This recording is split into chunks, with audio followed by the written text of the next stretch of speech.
ये फिल्म एक सच्ची घटना पर आधारित है। इस फिल्म की शुरुआत होती है कोयले की खान से, जहां बहुत से मजदूर काम कर रहे होते हैं। ये खदान जापान के हामिस आइलैंड में स्थित होती है। वो मजदूर कोरिया देश के होते हैं, जिनसे जानवरों की तरह काम करवाया जाता है और उनसे जानवरों की तरह व्यवहार भी किया जाता है। अचानक एक छोटा बच्चा दिखाई देता है जो खान में किसी जगह पर दबकर मर जाता है। वहां पर मजदूर सारे लोग काफी दुखी हो जाते हैं। जब उस शरीर को वो लोग उसके परिवार को दिखाते हैं तो वो लोग बहुत आंसू बहाते हैं। वहां एक यंग नाम का इंसान होता है जिससे सब अपना लीडर मानते हैं। वो एक बार 3 बच्चों को बुलाकर कहता है कि आज रात में सबको कोरिया भागना होगा ताकि तुम वहां के लोगों को बता सको कि हमारे साथ यहाँ कैसा व्यवहार किया जाता है। चील सुंग नाम का लड़का उन तीनों बच्चों को वहां से भागने में हेल्प करता है, लेकिन एक बच्चा पकड़ा जाता है जिसे बहुत बेरहमी से गोली मार दिया जाता है और बाकी के 2 बच्चे वहां से भाग जाते हैं, जो कि समुद्र में कुछ दूर जाकर उन लोगों को भी पकड़ लिया जाता है। अब दूसरे सीन में हम कोरिया को देखते हैं, जहां एक रॉक बैंड स्टेज पर परफॉर्म कर रहा होता है। स्टेज पर एक लड़का जिसका नाम होता है नी, जो अपनी बेटी के साथ जिसका नाम सूही होता है उसके साथ परफॉर्म कर रहा होता है। इस पार्टी में आए सारे लोगों को आर्मी में भर्ती करने के लिए ले जाया जाएगा। इसी वजह से इस पार्टी को दिया जा रहा था, क्योंकि ये समय वर्ल्ड वॉर 2 का था। पार्टी खत्म होने के बाद ली सुगियामा नाम के डिटेक्टिव से मिलता है, क्योंकि उसे अपने पुराने बैंड ग्रुप के साथ जापान जाना होता है। वो सुगियामा को पैसे देता है ताकि वो उसकी मदद जापान जाने में कर सके। सुगियामा मान जाता है और ली अपनी बेटी और उसके बैंड ग्रुप के साथ उसे एक बोट पर बैठा दिया जाता है, जिसमें पहले से बहुत से लोग होते हैं। एक जगह पर अब बोट रुक जाती है और वहां पर ली एक ऑफिसर को सुगियामा के द्वारा अप्रूवल लेटर दिखाता है और ऑफिसर उसकी किसी भी बात को नहीं सुनता है। तभी ली देखता है कि सुगियामा का दिया हुआ लेटर जमीन पर फेंका हुआ है। इसका ये मतलब था कि वो उसके साथ धोखा किया था। उन सबको बोट में भरकर उस कोयले के खदान की ओर ले जाया जाता है, जहां लड़कियों को और मर्दों को अलग अलग कर दिया जाता है। अब सारे लड़कों का सामान ले लिया जाता है तो वहीं ली अपनी रोलेक्स घड़ी देकर कहता है कि उससे उसकी बेटी से मिलना है। तब वो सब एक जनरल को देख रहे होते हैं, जो कि उसे जापान का राष्ट्रीय गान बजाने को बोलता है। ली अपने बोर्ड्स मेंबर्स के साथ वो गाने लगता है। वहां पर लड़कियों को बहुत अच्छे से आराम से रखा जाता है, क्योंकि वो सब जापानीज जिल्देर्स के साथ संभोग करेंगे। और वहीं लड़कों को सारे कपड़े उतारकर गर्म पानी में संतीजे करने को कहा जाता है। उसके बाद उन्हें एक डायरी दिया जाता है, जिसमें लिखा होता है कि उन पर कितना खर्च अब तक हो चुका है और उन्हें इतना पैसा वापस कर देना है, और अगर वो ऐसा नहीं करते तो इन्हें अगले महीने से काट लिया जाएगा। अब उन सब को खदान के नीचे ले जाया जाता है, जहां वो सब काम करके नहाने चले जाते हैं। वहां वो देखते हैं कि एक सुपरवाइजर जो कि कोरियन होता है, वो किसी को मार रहा होता है। उन सब मजदूरों में से एक गैंगस्टर होता है जिसका नाम छियोई होता है। वो एक सुपरवाइजर से लड़ने लगता है।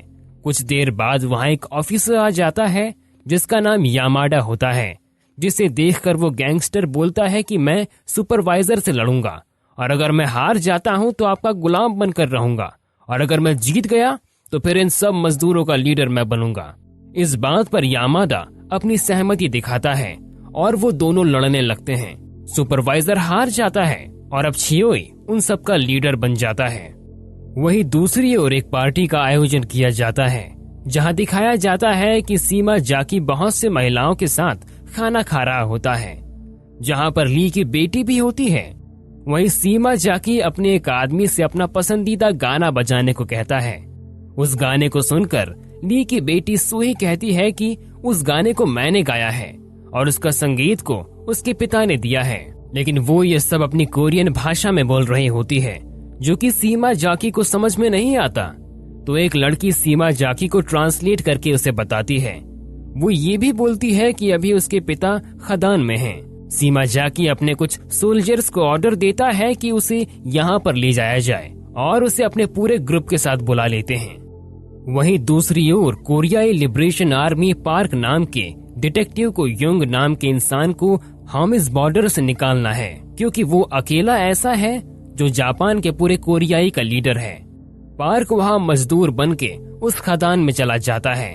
वहीं दूसरी ओर सीमा जाकी एक पार्टी का इंतजाम करता है जहाँ पर ली का पूरा बैंड गाना गा रहा होता है। नंबर 2 खदान में जब मजदूर काम कर रहे होते हैं तभी अचानक से उसमें आग लग जाती है और ये बात सीमा जाकी को पता चल जाती है, तो वो उस खदान को बंद करने को कहता है।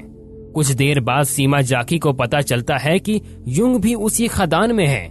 जब वो अपने आदमियों से कहता है कि उसे किसी भी हाल में बाहर निकालो वरना वहाँ पर सारे मजदूर हड़ताल में बैठ जाएंगे। जापानी मजदूर उस खदान को खोलने की पूरी कोशिश करते हैं पर वो हर बार असफल हो जाते हैं। लेकिन वही खदान के अंदर फंसे मजदूर डेटोनेटर्स लगाकर रास्ते को खोल देते हैं और बाहर निकल जाते हैं। युंग को बाहर निकलते देख सभी खुश हो जाते हैं। हमें अब दिखाया जाता है कि पार्क अब युंग के पास जाता है और उसे सारी बातें बता देता है और कहता है कि उसे एक टेलीग्राफ भी चाहिए जिससे वो अपने सोल्जर से मदद के रूप में एक बोट मांग सके। युंग उसे बताता है कि इसका इंतजाम भी हो जाएगा। पार्क ली के पास जाता है और उसे कहता है कि वो उसे कैबिन की चाबी दिलवाने में उसकी मदद करे, जिस पर ली उससे उसका कारण पूछता है। पार्क उसे बताता है कि वो युंग को लेने आया है। ली तब उससे मदद मांगता है और कहता है कि अगर वो उसे चाबी दिलवाने में मदद करे तो क्या वो उसकी बेटी और उसे भी साथ उस नाव पर ले जाएगा, और पार्क मान जाता है। एक रात ली चोरी से उस कैबिन की चाबी को एक फिल्म पर निकालता है और अपने दोस्त को कहकर वैसी सेम चाबी बनाकर पार्क को दे देता है। पार्क चोरी चोरी किसी तरह से उस कैबिन में घुस जाता है और टेलीग्राफ से जहाज मांगने के लिए कहता है। वहाँ उसे कोरियन अकाउंट रिकॉर्ड भी उसे वहीं मिलती है। अब उस आइलैंड के ऊपर से बहुत से प्लेन उड़ने लगते हैं। तब वहाँ के सब लोग को लाइट ऑफ करके अपने अपने घर चले जाते हैं, जिसका फायदा देखकर पार्क युंग को लेकर भाग जाता है और कुछ दूर जाते ही पार्क युंग पर बंदूक तान देता है और उससे कहता है कि उसने कल अकाउंट की फाइल देखी थी और उसमें उसने देखा कि किसी भी मजदूर के मरने पर उसका सारा पैसे का आधा यामाडा को चला जाएगा और आधा युंग के पास आ जाता है। इस पर युंग कहता है कि सीमा जाकी उसमें फंसाने के लिए ये सब कर रही है। उसी समय ली और उसकी बेटी भी आ जाती है और अचानक से आइलैंड पर बम गिरने लगते हैं, जिसके कारण उस आइलैंड को बहुत नुकसान होता है। उस बम ब्लास्ट से सीमा जाकी को भी चोट आती है। वहाँ पर मौजूद सारे जापानी मजदूर बंकर की ओर जाते हैं और कोरियन मजदूर को वहीं मरने के लिए छोड़ देते हैं। इसी का फायदा उठाकर युंग भी वहाँ से भागने की कोशिश करता है। तभी चुंग उसे बचाने आ जाता है। यंग चुंग से पूछता है कि तुमने अकाउंट की फाइल देखी है। चुंग हाँ कहता है और युंग उसे गोली मार देता है।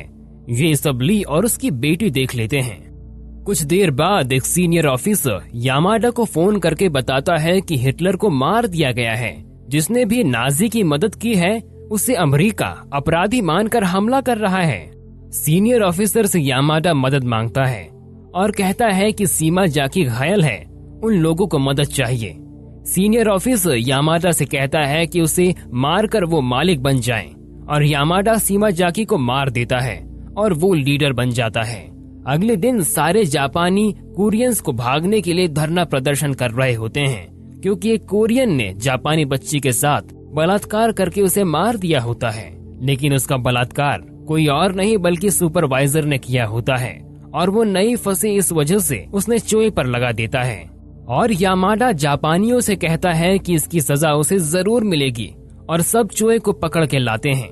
इधर यामाडा युंग से कहता है कि वो अगर बोले तो वो उससे यहाँ से जाने का सारा इंतजाम करवा देगा, पर उसे कुछ शर्त माननी होगी। उसे अपना आधा पैसा देना होगा और अमेरिका को जाकर ये बताना होगा कि यहाँ कोरियंस का ख्याल बहुत अच्छे से रखा जाता है ताकि वो उन पर हमला करना बंद कर दे। युंग ये सारी बातें मान लेता है।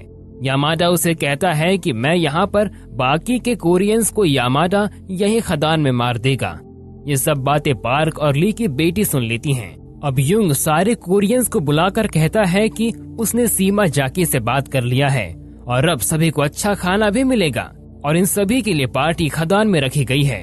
तभी पार्क वहाँ पर आता है और सारे मजदूरों को बताता है कि ये सब झूठ बोल रहा है और सबके सामने उसकी सारी सच्चाई बता देता है। और अब युंग के खिलाफ हो जाते हैं सभी लोग और उसे मार देते हैं।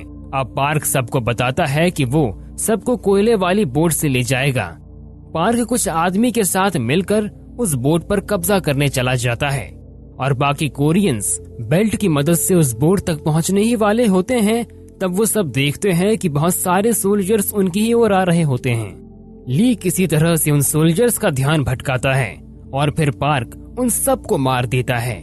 गोली की आवाज यामाडा को भी सुनाई देती है और वो अपने सैनिकों को उन्हें मारने के लिए भेजता है, जिसे देखकर सारे कोरियन बेल्ट पर चढ़ जाते हैं, जिसकी वजह से वो बेल्ट टूट जाता है और कुछ कोरियंस बोट में और कुछ कोरियंस आइलैंड में ही रह जाते हैं।